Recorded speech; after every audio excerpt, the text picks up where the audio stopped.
Assalamualaikum warahmatullahi wabarakatuh. Hai, puji syukur kehadirat Allah Subhanahu wa Ta'ala. Atas rahmat dan hidayahnya lah saya dapat mempresentasikan mata kuliah saya, Lembaga Keuangan, dengan judul Pegadaian Syariah.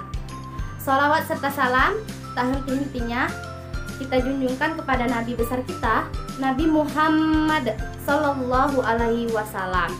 Baiklah, di sini saya akan memperkenalkan diri terlebih dahulu. Perkenalkan, nama saya Dila Anggraini dengan NIM 2110602022 dari Prodi Ekonomi Syariah UIN Raden Patah, Palembang. Baiklah, saya akan menjelaskan materi yang saya sebutkan tadi, yaitu pegadaian syariah. Di sini ada daftar isi. Yang pertama adalah sejarah pegadaian, yang kedua adalah pengertian pegadaian syariah, dan yang ketiga adalah akad transaksi gadai. Yang keempat ada rukun gadai syariah, yang kelima ada jasa dan produk pegadaian syariah, yang keenam ada contoh pegadaian syariah, dan yang ketujuh ada pegadaian menurut syariat Islam.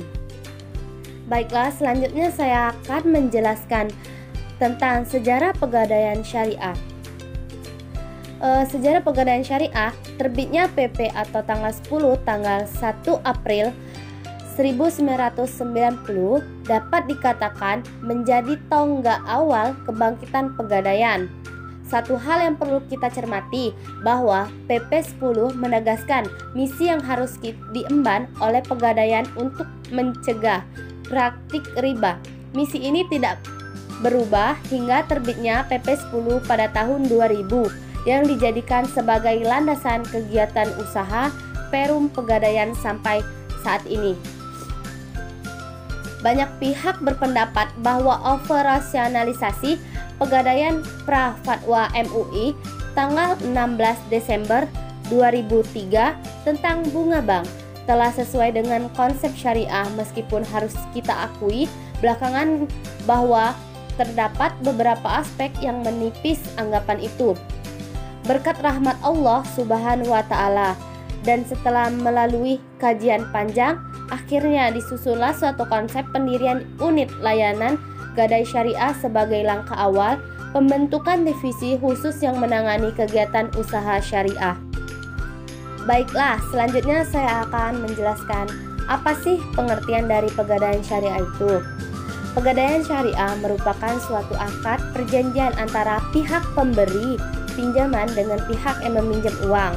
Hal ini dimaksudkan untuk memberikan ketenangan bagi pemilik uang atau jaminan keamanan uang yang dipinjam. Selanjutnya, saya akan menjelaskan akad perjanjian transaksi gadai. Yang pertama ada Qard al-Hasan, yang kedua ada Mudharabah, yang ketiga ada Bai'i Muqayyadah, dan yang keempat adalah Ijarah. Saya akan menjelaskan pengertiannya. Yang pertama, akad Qard al-Hasan adalah suatu akad yang dibuat oleh pihak pemberi gadai dengan pihak penerima gadai. Dalam hal ini, transaksi gadai harta benda kita yang bertujuan untuk mendapatkan uang tunai yang diperuntukkan untuk konsumtif. Yang kedua adalah Mudharabah.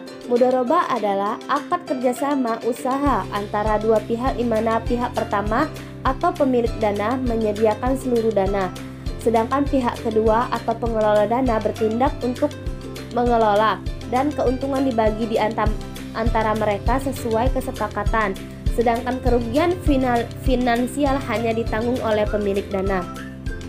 Yang ketiga ada Muqayyadah, yaitu adalah akad antara sahibul mal atau pemilik dana dengan mudorib atau pengelola dana dengan beberapa persyaratan terkait penggunaan dana di awal. Adapun nisbah bagi hasil disepakati di awal untuk dibagi bersama, sedangkan kerugian itu ditanggung oleh si pemilik modal. Dan yang terakhir ada akad ijarah. Akad ijarah itu merupakan akad yang memfasilitasi transaksi pemindahan hak guna atau manfaat atas suatu barang atau jasa dalam waktu tertentu melalui pembayaran sewa atau upah tanpa diikuti pemindahan kepemilikan barang. Selanjutnya, saya akan menjelaskan rukun gadai syariah. Rukun gadai syariah ada 5. Yang pertama, ar-rahin atau menggadaikan. Yang kedua, al-murtahin, yang artinya yang menerima gadai. Yang ketiga, al-marhun atau yang artinya barang yang digadaikan. Dan yang keempat, ada al-marhun bih, itu adalah utang. Dan yang terakhir, yang kelima, sikhat ijab dan qabul, itu artinya peminjam uang atau pemberi gadai. Selanjutnya, jasa dan produk pegadaian syariah itu ada 4. Yang pertama itu ada pemberian jaminan atau pembiayaan atas dasar hukum gadai. Yang kedua ada penaksiran nilai barang. Yang ketiga ada penitipan barang atau ijarah. Dan yang keempat adalah gold counter. Selanjutnya, apa saja sih contoh pegadaian itu? Yang pertama bisa menggadaikan emas, bisa menggadaikan non-emas, bisa menggadaikan tabungan emas, bisa menggadaikan emas syariah, bisa menggadaikan kendaraan, dan lain-lain. Dan yang terakhir, saya akan menjelaskan pegadaian menurut syariat Islam. Pegadaian menurut syariat Islam adalah perspektif Islam, disebut dengan istilah rohan, yaitu suatu perjanjian untuk menahan suatu barang sebagai jaminan atau tanggungan utang.